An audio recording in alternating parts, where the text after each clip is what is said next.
আজকে আমি বানাচ্ছি দই বড়া। এই দই বড়াটা খেতে কিন্তু দারুণ হয়েছিল। এটা বানানোর জন্য আমি প্রথমে 1 কাপ বিউলির ডাল ভালো করে ধুয়ে সারা রাত ভিজিয়ে রেখেছিলাম। এবার একটা মিক্সার গ্রাইন্ডারে নিয়ে খুব সামান্য জল দিয়ে একটা স্মুথ পেস্ট বানিয়ে নেব। এরপর ব্যাটারটা খুব ভালো করে কিছুক্ষণ ধরে ফেটিয়ে নেব। ব্যাটারটা ভালো করে ফেটানো হয়েছে কিনা সেটা চেক করার জন্য একটা বাটিতে জলের উপর কিছুটা ব্যাটার ফেলতে হবে। যদি ভেসে থাকে তাহলে কিন্তু একদম ঠিকঠাকভাবে ফেটানো হয়েছে।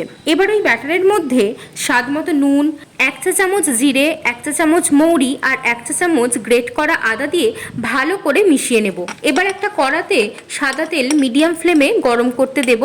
আর এদিকে হাতে জল লাগিয়ে নিয়ে ব্যাটার থেকে গোল বড়ার আকারে গড়ে নিয়ে তেলের মধ্যে দিয়ে দেব। বড়াগুলো তেলে দেওয়ার পরই এরকম চামচের সাহায্যে বড়ার উপরে তেল ঢেলে দিতে হবে, তবে বড়াগুলো ফুলে উঠবে। গ্যাসের ফ্লেমটা মিডিয়ামে রেখে সব বড়াগুলো ভেজে নেব।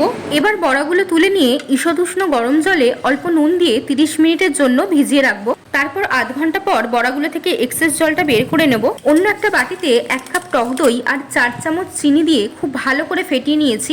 দইটা অনেক টক ছিল তাই আমি 4 চামচ চিনি দিয়েছি। এবার ওই বড়াগুলো দইয়ের মধ্যে দিয়ে 10 মিনিট রেখে দেব। এবার একটা প্লেটে প্রথমে বড়াগুলো রেখে ওপর থেকে আরও কিছুটা টক দই দিয়ে তার সাথে গ্রিন চাটনি, তেঁতুলের চাটনি, বিট নুন, চাট মশলা, জিরে গুঁড়ো, লঙ্কা গুঁড়ো আর ঝুরি ভাজা ছড়িয়ে দিলেই তৈরি হয়ে যাবে দই বড়া। খেতে অসাধারণ হয়েছিল। আপনারা অবশ্যই একবার বাড়িতে বানিয়ে দেখুন।